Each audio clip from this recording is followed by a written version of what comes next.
kick your financial goals into high gear in 2024. That's what this is saying. Let's kick them. Kick them into high gear. Let's see what this Forbes article has to say. The new year has arrived. Okay, yeah. It's time to start thinking about the financial goals you want to achieve in 2024. Well, that probably was time to start thinking about that in 2023, but we'll say it's never too late. It's essential, it says, to track progress, measure success, and give direction to your business and personal finances. Measure success, I don't know, let's unpack that for a minute. Maybe success is quality of life, time with family, loving yourself, enjoying your career, having time to do things that you want, like hobbies. This is maybe part of measuring your success, but if money is the solo artist and it's the main measure of success, it's going to be disappointing. Hey, money, make me happy. It doesn't work. It can make you happier to handle basic things, but it can't be the sole reason that you're happy. Now, obviously, if two people have the same mindset, one has more money than the other, the person with more money is probably going to be happier, because if they've got the basics handled and everybody else is like just barely making it to get enough food and take care of utilities, that type of pressure and stress can really weigh down. But having it be a companion of success, not the sole companion, is really important. It says, without clear financial goals, it's easy to lose focus. Well, if you don't have clear financial goals, there is no focus. It says overspend. Yes, I agree with that. And fail to make meaningful progress. Yeah, and let's focus on progress over perfection here. It says it's time to take a leap of faith and set big financial goals for yourself and your business. Why is it a big leap of faith? Like, a leap of faith is you invest in yourself, that you design your life the way that you want to live. It's not a leap of faith to set a financial goal. Now, if it's saying big financial goals for yourself and your business, okay, maybe that seems a bit scary because you don't know how to achieve it. But a goal is something we typically know how to achieve, where a vision is beyond our current capabilities. But vision can rally other people around us to bring their abilities and their support as well. So I would say be bold enough to speak a vision into existence that you're willing to dedicate your life to, that's compelling and calls the best version of you forward. Goals, use goals as those stepping stones to get towards that.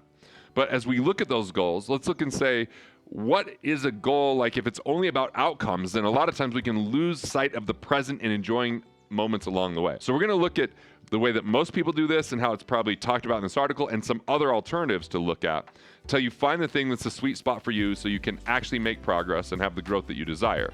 So it says, whether you're expanding your team, increasing your profits, or investing in a new project, don't let fear hold you back. Agreed. Be reasonable as far as and rational, but also don't let fear be your guiding factor.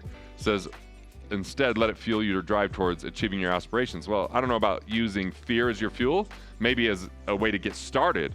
But if you're working with a chip on your shoulder, or you're dealing with a massive amount of stress, that could become chronic and detrimental. It says, with determination and a solid plan in place, there's no limit to what you can achieve. Well, there's probably some limit to what you could achieve. It's a little bit of rhetoric right there. If we're, if we're letting fear drive us, I don't think we're going to be limitless. But ultimately, we can achieve more if we suspend, do I have the money? Do I have the ability? Do I have the time? Those are only limitations when we try to do too much on our own. When we think we have to do everything by ourselves, fear can take over, scarcity ensues, and limits our progress. But if you could be bold enough to speak something into existence that's compelling to you, and that's saying the first step is to be bold and claim those big financial goals for yourself and your business today. So let's say, what does it say to do? Number one, evaluate your finances. Before you set your goals, it's essential to evaluate your current financial situation. Review your business and personal finances, your income, expenses, debts, and savings. Analyze your cash flow and identify areas where you can reduce expenses. I don't like that the first thing is, where can you reduce expenses? Now, yes, let's eliminate anything inefficient where spending isn't benefiting you, and being mindful with our cash management. Get rid of destructive expenses. But what about being efficient first? Saving on tax, saving on interest, saving on non-performing investment fees, plugging financial leaks by not paying for duplicate coverages or improper structure with our insurances. So look for efficiency first before cutting back, because how are you going to have this big goal and cut back at the same time? It's we're going to go faster by hitting the brakes. That doesn't make sense. So that we have some contradictory things in here, and this is why people don't get ahead financially sometimes. So where can you reduce expenses? Okay, increase income, that's good. So that's a productive expense. Where can you invest in yourself? Or where could you invest and allocate time to help you to make more, to serve more people, solve bigger problems, add value, or maybe pay off debts? And that might make sense to pay off debts, right? Maybe those debts keep you up at night. Maybe they are really high interest rate, higher than what you could earn in your business or even in your investments. And so by paying that off, you feel a sense of relief. It really depends on who you are, your plan, your peace of mind. So just, knowing where you stand, that makes sense. But look at it from a mindful cash management. What are your destructive expenses? Eliminate those. What are your, consumptive or lifestyle expenses? Just pay cash. What are your protective expenses? Address those. And where can you be more productive? Invest in those productive things to get where you want to go. And so a lot of financial goals for people are about 30 years from today and retirement plans instead of cash flow right away, or plugging financial leaks and boosting your bottom line to keep more of what you make. It's a different modality and methodology and mindset. So I want you to think about how can you make more and then keep more and then grow your money. Make, keep, grow. Make, keep, grow is kind of this mantra. Invest in yourself, add more value, make more money, get financial savvy, plug financial leaks, keep more of what you make, and then learn to grow your money. It might be in your business, or it may be in a cash flowing type of investment. But it's not about diversifying into too many things and spreading yourself thin and then having so much on your plate that it stifles your ability to be productive in other areas. All right. So it says create SMART goals. We've heard SMART goals: specific, measurable, attainable, what does it say? Realistic, and with a timeline. I don't know. I mean, how are we going to think bold and create a SMART goal? Now, I believe in 5 objectives, like T. Boone Pickens, the billionaire. And then I learned from Rick Sapio, like create 5 objectives that you do 3 to 5 personally in business per quarter and per year so that you're on track towards your vision. But have a vision first. What is the vision for your life? I want to plant a seed of hope,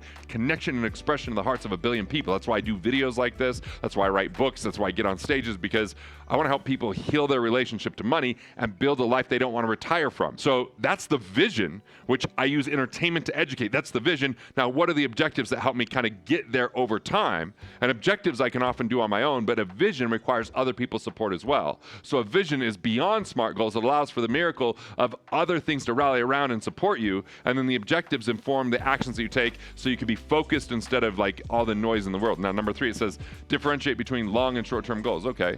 Financial goals can be long-term, like saving for retirement, or short-term, like paying off a particular loan. It's essential to differentiate between these two and set specific goals for each. I don't know about this. Like, what I believe is just automatically pay yourself first. Automate that payment to yourself first. Plug your financial leaks so you keep more of what you make. Take part of that and invest in yourself and your skill sets, invest in cash flowing investments, and invest in your quality of life. And then have some money that you can access quickly and that is safe for the short term, and then maximize your profits and production and work towards economic independence for the long term. So yes, plugging financial leaks, the short-term thing is build liquidity. Have a peace of mind fund first and foremost. Then secondarily, build more cash flow to become financially independent where your assets cover your cash flow instead of just accumulate. Forget retirement and focus on acceleration, cash flow, and economic independence, and then you have more choice in what you do. It says make a financial plan. Well, it's a really short paragraph. What does make a financial plan look like? What is a financial plan?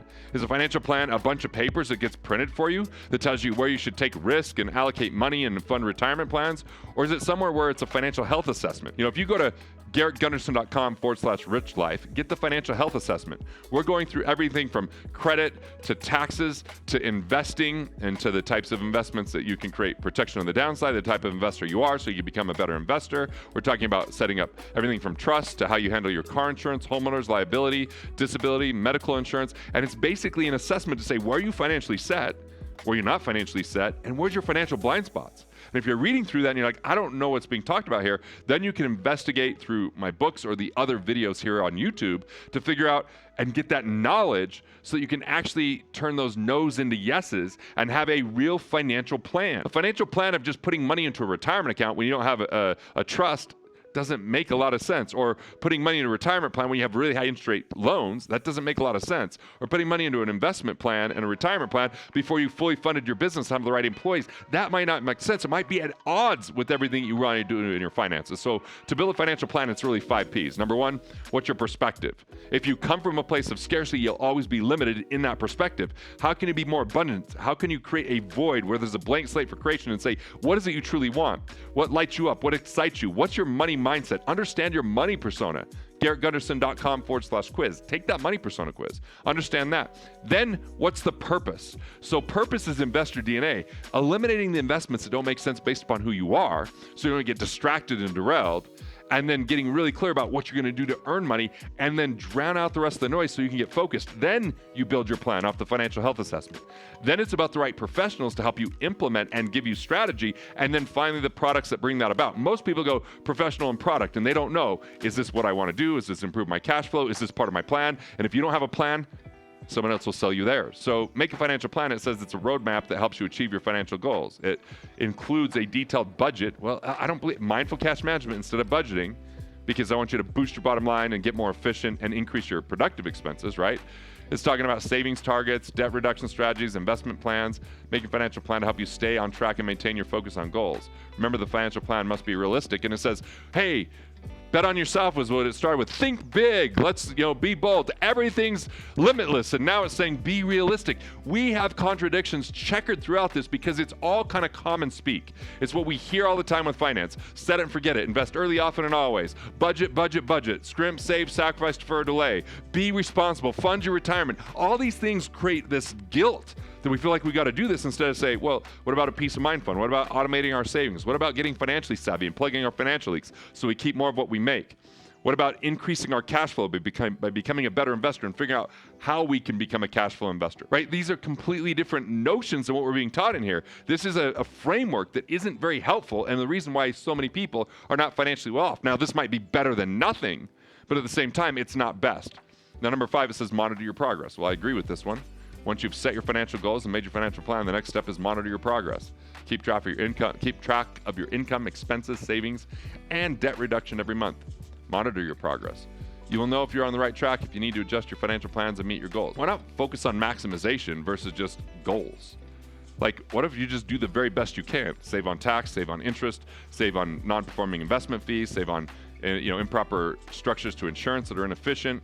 What if you automate your savings? What if you invest back in yourself and you try to grow more? Like, why would you limit your productive expenses? I put $1 in, more than $1 comes back. That's not a budget item. When would you want to stop investing in yourself if it's paying off and helping you live a better life? Never. Yet a lot of this has to do with constraint and restraint and reduction instead of production. It says the bottom line is setting financial goals for your business and personal finances in 2024. Well, rather than just thinking about financial goals, think about in business, how much impact you want to make, how many people you want to impact, what your business model is, how you can reach people. And as a byproduct, look at what those numbers are going to be versus put the numbers first and then try to fit the model. We're in the complete opposite direction when it's like, here's what I want to make. Well, what if you look at the value you want to create and how that value is paid for, and then what the byproduct would be financially. How many, for me, I do one-on-one immersions. How many do I want to do? I do speaking. How many speeches do I want to do? And then I understand what the revenue is going to be based upon that. And then is there ways I can add more value? And so I'm letting value guide instead of revenue dictate, okay? So it says you'll be able to achieve your financial goals and make meaningful progress towards your overall financial plans. The new year is right around the corner. It's now the new year. So now's the perfect time to start setting your financial goals. Yeah, I just felt like this was really surface level type of stuff that didn't really help and a lot of times hurt with the way that the framework was set. So look, get some of the resources I have, and if you like getting to be able to discern truth from falsehood, look at different models that might be more empowering and that put you in the driver's seat and give you some financial savvy, well, watch more videos like this one. Hey, thanks for watching. I appreciate it. And if you're enjoying these videos, well, there's good news. More where that came from, so go ahead and click through and watch the next video now.